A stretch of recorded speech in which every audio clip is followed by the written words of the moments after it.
Saya nampak kedua-dua soalan itu, saya dengar soalan yang betul-betul berkait dengan apa yang saya syarahkan selama 1 jam 20 minit tadi. Terima kasihlah kepada yang menyoal.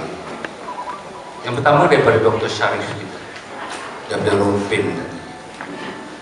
Hendakkan data-data mengenai rumah urut, tempat-tempat berpesta-pesta, berpeleseran-peleseran, tempat-tempat orang minum-minum arak, orang mabuk-mabuk, orang judi-judi, berapa bilangannya? Saudara, nak cari bilangan yang tepat sampai bila-bila pun tak tepat. Sebab dia ada dua. Satu yang dilesenkan, satu yang tidak dilesenkan. Agak-agak saya, ini agak-agak, yang tak dilesenkan jauh lebih banyak, berkali-kali daripada yang dilesenkan.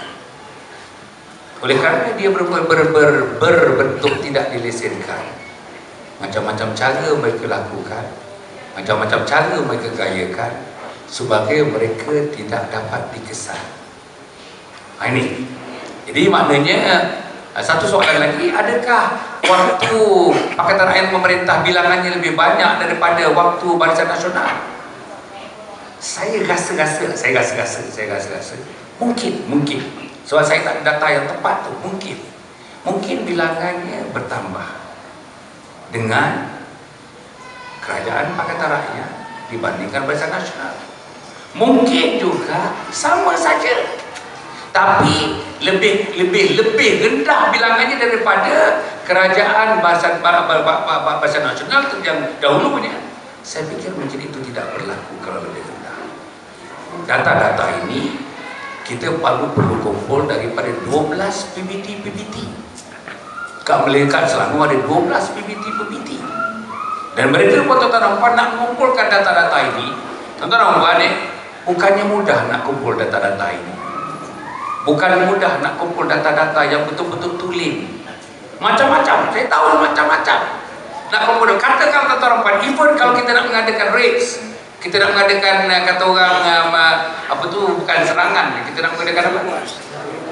Serbuan, nak mengadakan serbuan, bukan senang. Tak senang tuan-tuan. Belum sampai lagi.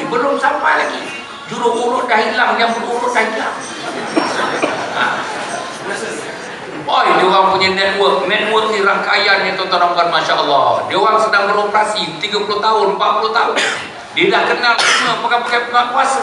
Dia dah kenal polis, dah kenal rela, semua dia dah kenal. Bukan mudah. Tetapi apa yang saya nak sebutkan, mudah tak mudah kalau kita punya berprinsip.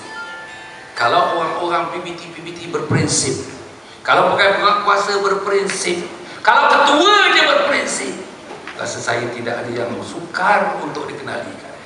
Inilah yang kita nak masukkan. Sampai bila-bila pun tuan-tuan dan puan, gejala-gejala yang berkaitan termasuk yang murtad ni pun tidak sukar untuk kita perangi gejala murtad. Sebab pendinding-pendindingnya terlalu banyak orang-orang yang nak murtad. Siapa pendindingnya? DAP pendindingnya, PKR pendindingnya. Dan tuan-tuan dan puan, Masya Allah, orang PAS sendiri menjadi pendinding-pendinding mereka yang murtad. Jadi ini marah. Orang PAS cukup marah. Saya buat serbuan-serbuan, cukup marah. Ada orang PAS mengatakan, mana ada orang murtad? Mana ada? Hasan sebut-sebut ada ribu-ribu, ratus-ratus. Mana ada? Yang cakap mana ada tu tuan-tuan, itu semua bahasa-bahasa untuk mengelak. Bahasa-bahasa yang dituturkan oleh, yang dibuat oleh DAP, dituturkan oleh orang PAS. Itu dia bahasa-bahasa. Kemudian yang kedua ialah tentang misi dan visi. Tentang nak menjadikan Perdana Menteri orang Kristian dan sebagainya. Saya tak boleh komen lebih-lebih tentang ini. Yang pertama, saya tidak banyak terlibat. Yang kedua, tuan-tuan dan puan, perkara ini ditutup sedemikian rupa. Saya rasa mungkin ada kesan-kesan. Mungkin ada kesan security, mungkin ada kesan-kesan yang lebih jauh daripada itu, yang saya tidak sempat membacanya dan tak boleh menelahnya, tuan-tuan dan puan. Saya memang tak boleh komen tentang itu, pasal saya tidak terlibat. Kalau saya terlibat, saya boleh panjang lebar tentang itu. Yang ketiga, tentang Anwar terlibat ke dalam kes Belewat ini. Tuan-tuan dan puan, keputusan mahkamah telah pun didapati. Dia bukan menafikan langsung melewati, hanya DNA-nya tak cukup kuat untuk mendukung perbuatan itu. Ada ke apa hakim kata tak ada elemen lewat? Tak ada. Tetapi apa yang saya nak sebut, saya pun tak mencerita doubt akan berlaku sedemikian rupa, dan saya tak mempersoalkan keputusan yang dibuat oleh hakim. Tetapi tuan-tuan dan puan-puan, keengganan beliau untuk bersumpah laknat menimbulkan satu tanda tanya yang besar dalam kepala saya hingga hari ini.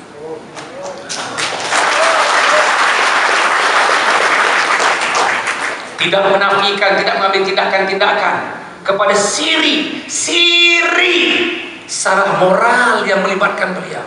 Tak ambil tindakan. Siapa yang kata? Nomi Hafidah katakan ambil tindakan, bawa ke mahkamah. Tak juga. Datuk K bawa ke mahkamah. Tak juga. Datuk Rahim, Pak Tan Sri Rahim bawa tindakan mahkamah. Tak ada juga.